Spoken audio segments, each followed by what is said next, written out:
Complaint ఇచ్చినా కూడా ఎస్ఐసారి complaint ఇచ్చిన ఎస్ఐసారి వచ్చి నేను చూసి మాట్లాడినాక నేను మాట్లాడతా అన్నాడు. మమ్మల్ని ఇద్దరం పెట్టుకోమన్నాడు. మీ కాస్త వరకు మీరు పెట్టుకోరు, తర్వాత ఏదైనా ఉంటే మీరు చూసుకోరు అని చెప్తే సరే అన్నాం. నిరుడు మొత్తం అయిపోయినాక కూడా 10 మంది 20 మంది రౌడ్లను తీసుకొచ్చి మమ్మల్ని దర్శనం చేసిన రెక్కిరా కొట్టిండు. అంతా అయిపోయినాక 7 భూమి మీదకి వచ్చినాం. దున్నుకుంటా అంటే వచ్చి ట్రాక్టర్లను ఆపుడు, ట్రాక్టర్ డ్రైవర్లకు ఫోన్లు చేసి మీరు ఎందుకు దున్నుతాళ్ళు, వాళ్ళకి భూమే లేదు.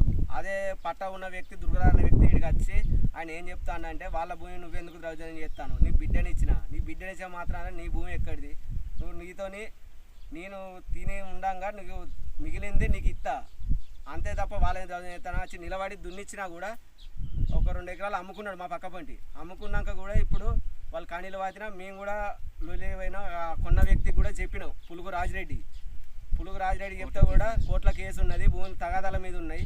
తగాదాల మీద ఉన్నాక వచ్చి కొనకూడే బాగారని మర్యాదపూర్వకంగా ఇంటికి మా కుల పెద్ద మనిషిని తీసుకొని పోయి చెప్తే కూడా సరే అన్నాడు. నిన్న పోయినలో ఎంఆర్ఓ ఆఫీసుకు ఎస్ఐసార్ని కలిసిందట. పట్టా రిజిస్ట్రేషన్ చేయించుకున్నారు. మేము దున్నుతుంటే మళ్ళీ వచ్చి బంకసీన అనే వ్యక్తి ట్రాక్టర్ డ్రైవర్లకు ఫోన్ చేసి బండి ఆపుతాను. అంతా అయిపోయింది. మేము సపరేట్ కూకున్నాం. రాత్రి 10-12 గంటల టైంలో ఏ టైంలో వచ్చిందో తెలియదు. మా గడ్డి కట్టలు ఆవులకు మేత ఒక 500-600 కట్టలు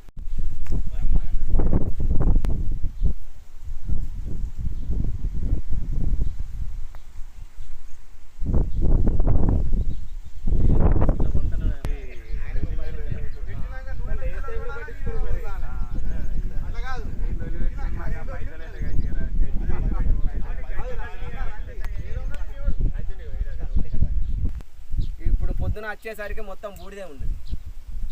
ఇది జరిగిన వాని వల్ల మాకు ఎలాంటి ప్రాణభయం అంటే ఇప్పుడు నైట్ ఆవులను వాటి ఒకవేళ మేము ఉంటే మా మీద ఏమైనా దౌర్జన్యం చేసిరా చేయకపోదురా.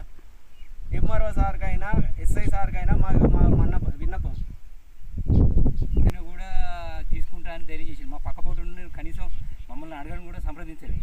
డబ్బు పైసలు ఉన్నాయి కదా మీతో ఏమైతే అన్నట్టు తీసుకున్నాడు. ఎంఆర్ఓ మేడం కూడా కోర్టులో కేసు ఉన్నాయని కూడా మేడంకి చెప్పినాం. నోటీస్ కూడా ఇచ్చినాం. మా ల్యాడ్తో నోటీస్ ఇచ్చినాం. ఎంఆర్ఓ మేడం కూడా దరఖాస్తు పెట్టినాం. ఆయన కూడా ఎంఆర్ఓ మేడం కూడా పట్టేసి ఆయన కూడా చెప్పిన దగ్గర ఉన్న భూమి అయితే కాదు చేసిందే అతను. ఇప్పుడు గడ్డి కట్టలు కాలబెట్టింది. ఇక ఆవులకు మేత లేకుండా ఒక 500 కట్టలు రాత్రికి రాత్రి ఏం లేకుండా బూడిది అవ్వపడతాం పొగెళ్తా తెల్లారంగా వచ్చేసరికి.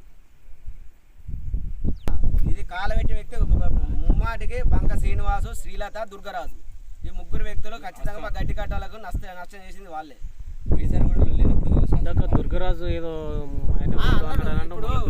ఆయన ప్రాపర్టీ ఆయనది, ఆస్తి ఆయనది. బంక శ్రీనివాసు ద్రౌజన్య